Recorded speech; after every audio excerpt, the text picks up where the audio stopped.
I've been working in the early intervention sector for most of my career. And what I've learned is that it's a really crucial area to focus on because we're really closing gaps for those kiddos before they're getting to school. And when you're doing something that is involving physiological changes, you get in what you put out. So when you're doing something myofunctional therapy based, you really have to be ready to put in the work, just like articulation therapy, of doing all of the exercises because you're not going to see those changes that you're looking for if you don't take the accountability to take part in all of the work that you have to do to get to where you're going.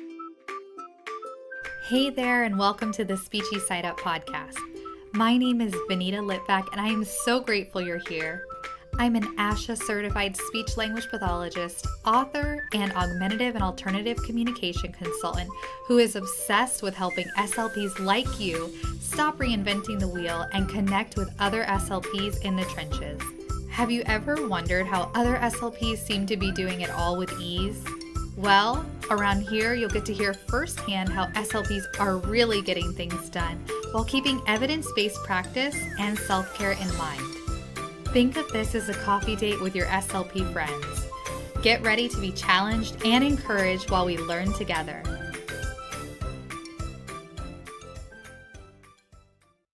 Today, I'm joined by Devyn, a pediatric speech-language pathologist certified as a myofunctional and feeding therapist.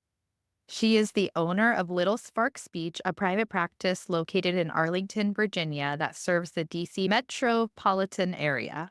Devyn has worked in a variety of settings, including early intervention and private practice. Her areas of expertise and special training include early intervention, ASD, autism, late talkers, myo, and feeding. Devyn takes special pride in her ability to collaborate with caregivers and other professionals to ensure a holistic and multidisciplinary team approach to treating children.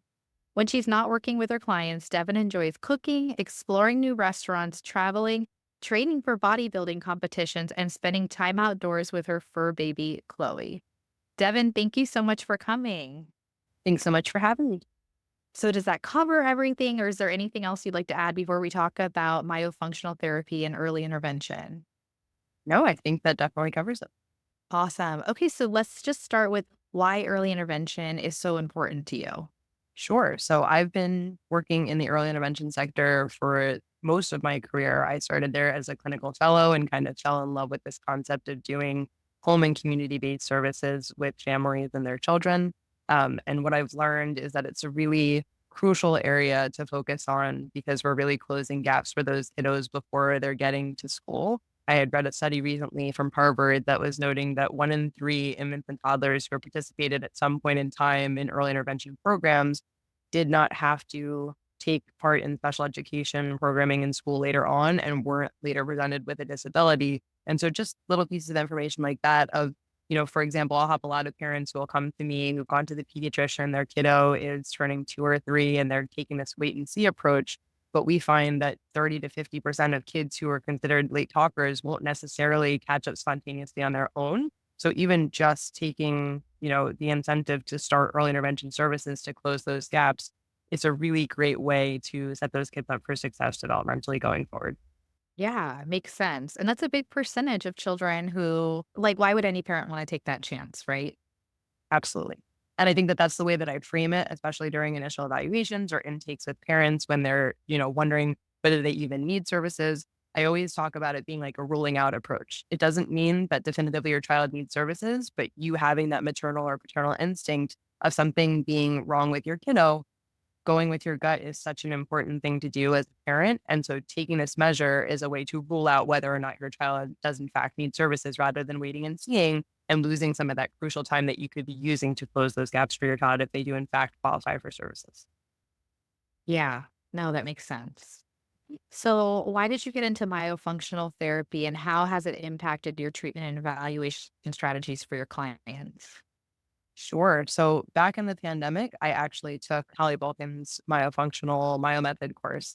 And that was kind of my first foray. I had heard a little bit about myo and have learned now that it's actually been in the field for a very long time, but we're just now starting to present a lot more continuing education and information in that area for clinicians, because I myself didn't receive any information about myo when I was back in grad school. Then in 2022, after kind of having my myo eyes open to that realm, I started noticing some physiological things about myself, dealing with insomnia, dealing with knots in my neck and my upper back, dealing with some reflux issues, some other things where even looking back to birth history, talking to my mom, after going through myo, and that was one of the exercises was doing your own case study on yourself. I found out that, I was born around July 4th. There was no lactation consultant in the hospital. My mom had a lot of difficulty and pain with latching while trying to work on a breastfeeding journey. And so they kind of dismissed, even discussing whether a lip or a tongue tie could be present. And so for me, after all of the information that I gathered, taking the continuing education, I kind of started having the gears turning of, is that something that I'm dealing with myself? And so I reached out to a local myofunctional therapist and decided to pursue an initial evaluation where she noted that, yes, in fact, I did have a lip and a tongue tie that could have that impact to function for the areas that I was having difficulty with. So for me, it was kind of this exciting shift where I had been working in early intervention, was going to start my journey for a period of time in private practice just to get some different experience. And so I did a pre and post-op biofunctional therapy journey to be able to kind of serve as a case study for my families and be able to give them real-time information of what I experienced going through that process to help them understand what their children would go through if they in fact needed to have a frenectomy or release themselves. And you saw results afterwards. I did. I think that, I was definitely a believer after taking the coursework, but I think actually seeing the physiological differences and being able to notice having, a mature oral resting posture and the differences in my sleeping, in the way, even when I was drinking out of cups that I had been doing, for a large portion of my adult life. I'm a bodybuilder. And so for me with exercise, I was getting a ton of knots in my upper back and near my neck, having so much of a release of not having those experiences, even lifting heavy weights. I really noticed a significant difference after having that procedure. They talk about it being from the tip of the tongue to the tip of the toes and having all the fascia being interconnected and everything being interrelated. I think in addition to the myofunctional journey and getting into feeding therapy, I really learned that everything is very holistic in our field. In grad school, I felt that I learned a lot of strategies that were very much targeting symptom-based areas, but it didn't really cover the person as a whole. And so taking this holistic approach has really shown me that even things that feel seemingly unrelated can really be literally and figuratively tied together. I appreciate that perspective and how you talked about it being holistic. Just giving some personal experience, my daughter had the lip and a tongue tie, which we released shortly after she was born. I knew that she had a tongue tie the moment I saw it in the hospital. And then we had a lot of trouble with breastfeeding. So we did end up releasing. And I thought it was going to be this immediate fix to all of the issues that we had. She was very colicky and it did help right away with breastfeeding. But I think holistically, everything that we did helped. Like I changed my diet and we did the tongue and the lip tie release Mhm. and the exercises that they gave us after the release was done. So yeah, I at first I just thought it was going to be this fix, but like you're describing, it is very holistic and it involves everything together. Absolutely. And I think, one way that I kind of frame it, which is also kind of similar, ironically, to bodybuilding as well, is that when you're doing something that is involving physiological changes, you get in what you put out. And so when you're doing something myofunctional therapy based, you really have to be ready to put in the work, just like articulation therapy, of doing all of the exercises, because you're not going to see those changes that you're looking for if you don't take the accountability to take part in all of the work that you have to do to get to where you're going. Can I ask you, because I don't have a lot of training in myofunctional therapy, but I'm very interested in it now. I think my daughter's like my case study, and I probably would be a case study as well, because I Yeah. definitely think I have things going on. But we Yeah. just helped her stop sucking her thumb after trying 4 times with the Simon Says program. I don't know if you're familiar with it. I We have am. not done Congratulations. myofunctional. Oh, thank you. Yes, it was very exciting that this one actually worked, and it was a very positive approach, which I appreciated. But does Mayo take into account, like, is it more about what's observed, or does it also take into account the neurological issues that might be going on? The reason I ask you is because just like with my daughter specifically, I always notice this chain reaction of things. Once we fix one thing or change one thing, something else happens. So like shortly after she stopped sucking her thumb, we started to notice a like partial phrase stutter happening quite a bit. So I just like, and I haven't seen it in the last couple of days, so I'm not sure like what's going on there. It is developmentally appropriate. She's 3.5, but it was interesting to see that come about once she like stopped sucking her thumb. Yeah. I mean, I think when you think again from that holistic perspective, myo itself is working on muscle memory, which isn't just something that's physiological, but that's also tied in studies when you're looking at working memory or long-term memory for people as well too. So there's definitely going to be that neurological basis behind, what we're doing to make those connections and building that proficiency from whether you have an OMD or whether you're just focusing specifically on certain areas of myofunctional therapy. Absolutely. Gotcha. Yeah, it's very interesting. I mean, everything is connected, and it it's funny because like my husband will say, "Okay, well, we stopped that, but now we've got this. Like, what do we do with this now?" Because we do believe that thumb sucking started after sleep training. So yeah, it's fun, like just having your own child to kind of like experiment with as a speech language therapist mom. Absolutely. So speaking of that, what is the difference between taking like a family-centered versus like a purely child-centered approach? Sure. So my background before I got into speech therapy, I did undergrad in psychology. And so I think the counseling background really helped me with that component when I started in early intervention. When you're working with kiddos who are older than the early intervention sector, a lot of the times you're in settings like a private practice setting, for example, where the parents are coming to check in for their joint plan or their carryover after a session occurs, or maybe they're in school and you're just meeting for the IEP meetings. And again, figuring out where progress is, giving them, things that they can work on at home. But in early intervention, you are really in the trenches, at people's most raw and real states. You're working in their homes, you're going to daycares, you're going to, school settings for these kids. And so during that time, it's not only focusing on the child themselves, but it's really, they've kind of gone to this transition to the caregiver reflective coaching model in recent years.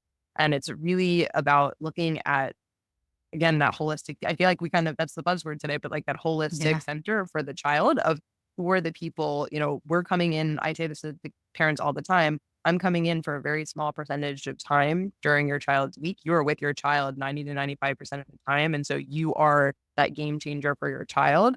We're coming in to help you not become a therapist yourself, but to see that you are the caregiver and the one who is able to implement and are probably already implementing some incredible things for your child. And we're here to kind of help you modify and figure out different ways to target it so that you can see that continued progress for your child over time. Yeah. Yeah, I use the same phrase, and I think that really helps parents get it and like why they need to be so involved. Yeah. I meant to ask you, what are some of the top myofunctional courses that you recommend? I think right now, Hallie's has been the bulk of what a lot of what I've experienced beyond coursework has been in real time, but Hallie's Method course is my personal favorite at this point in time. I think that it was extremely comprehensive. I think it helped to look across the age spectrum in terms of whether you're working with the little ones all the way into adults. So I would, highly recommend looking into Hallie's course if you're looking for something that doesn't require you to become fully certified as an orofacial myofunctional therapist, which is a very rigorous and, expensive journey, and something that she actually shared herself, on her podcast as well. But I think it's a really comprehensive and cost effective course to be able to have your first foray. Because I think anything that I've pursued beyond what I've learned in grad school oftentimes started with one course that lit the spark for me to be able to figure out, okay, I'm not going to have the fear of failure in trying this now that I have a little bit of experience. I'm going to kind of jump in head first, take that action practice in myself and see what that looks like based on the information that I was given. So, Yeah, thank you for sharing that. So, what are absolutely. your top 3 approaches for building rapport with your clients and their families? I would have to say, hands down, my top approach is one that I think is really in alignment with this move and shift towards a neurodivergent, accepting and affirming culture. Connection over compliance. I've worked with children diagnosed with autism for the entire duration of my career. It's one of my favorite populations that I work with. And so for me, I think that I am so ecstatic when I can get down on the floor and get eye level with the child and just kind of observe and sit back for a few minutes to kind of see what they're into.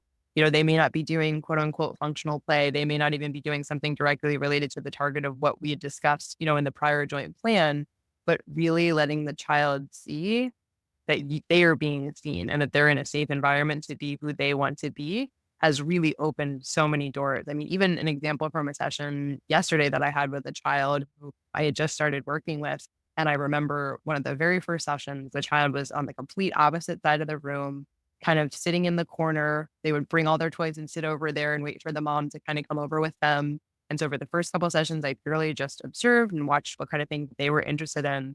And then maybe by like the third or fourth session yesterday, I kind of walked over and noticed that they really liked spinning, the cars in circles. They didn't need to go up and down the ramps. Their biggest thing was that they wanted them to kind of do these little blowouts essentially in circles. And so I went over and started doing that with the toys. And the kid kind of looked up at me and looked down at the cars and started doing it. And I was doing it again. And we started doing the same thing over and over again. And I started kind of talking about, the actions and giving that verbal language out loud about what we were doing. And then I would just pull in another car. And then we talk about how many cars we're doing it at the same time. And then he would grab another car. And so it was this nice little moment where the child realized that it was safe and okay to do the thing that they really enjoyed, even if it wasn't the thing that we were expecting to do with that particular toy. And so I think it really helped that child to open up. And I think in any therapeutic circumstance, if you can't build trust and rapport, it's going to be really hard to actually target the things that you are looking to accomplish when you have your therapeutic outcomes goals. Absolutely. Yeah. Thank you for sharing that. And what would you say is your number one tip for new clinicians in the field? Number one tip for new clinicians is kind of similar to what I mentioned before about that fear of failure, because I myself, when I first started in this field, I felt like there was an exorbitant amount of information being thrown my way. I felt like clinic, itself was a very scary experience. There were so many different things that you were treating at the same time that maybe you hadn't experienced, especially since, my underground background wasn't in communication sciences. I had started in psychology and then made that transition and shift. I think that not letting fear stand in your way and not allowing yourself to experience imposter syndrome are two of the best ways to jump in and be the best clinician that you can be. I think that when you're able to allow yourself to be vulnerable and fail over and over again, if you think about somebody who's already an expert, maybe somebody that you admire already in the field who's doing what you want to be doing, they had to start at some point, being new at what they were doing. And they allowed themselves to hear no or to experience failure over and over until they learned what they were supposed to do to achieve what they wanted to do in real time. So I think fear of failure, not allowing that to get in your way and not allowing that imposter syndrome to be the thing that holds you back from doing the thing. There are people who are probably doing what you want to do that did not allow that to get in your way. And that's why they're able to achieve the success that they want. I love that. Thank you for sharing that. I also have a psychology background too. Where did you go Awesome. for grad school? University of Maryland, College Park. Amazing. So you went as an out of field or did you complete the requirements ahead of time? I did. So my crazy therapeutic journey story was that I started at College Park undergrad doing psychology. I did an internship over the summer where I worked at a local private practice doing the sensory interaction groups, which was such an incredible experience and probably my first real foray into therapeutic intervention for kiddos with autism. And during that time, I actually fell in love with what the speech therapist was doing. And I kind of walked over to them, hey, can I shadow you for a couple of weeks? And they were totally on board. My psychology supervisor was totally fine with me doing it. I kind of fell in love with the field in and of itself, ended up delaying graduation for a year to do all the prerequisite courses, jumped into the application process. I actually transitioned because I'd worked in research labs for all 4 years in undergrad, transitioned to a research lab that was predominantly looking at speech and language, and then applied to grad schools, and the rest is history. So, Amazing. Well, we're yeah. glad you made it into the field and seems like you're doing amazing things. So if people want to connect with you, where can they find you? Sure. So on Instagram, my username is my first and my middle name, Devyn Alexa. And then my website, which just recently launched and I'm very excited about, is www.littlesparkspeechtherapy.com. Amazing. Thank you so much, Devin. This has been such a pleasure. Thank you so much for having me. Thank you so much for listening. By the way, have you joined the SSU crew yet? By joining, you get access to the free good section on our website, plus podcast updates, special event notifications, and therapy inspiration. You can sign up at bit.ly/join SSU crew, all lowercase, or just find the link in this episode description. Also, don't forget to take a screenshot of this episode so that you can always refer back to it, and share it on social media if you really love the topic. Take care, and remember to always fill your speechy side cup first before you can pour into others.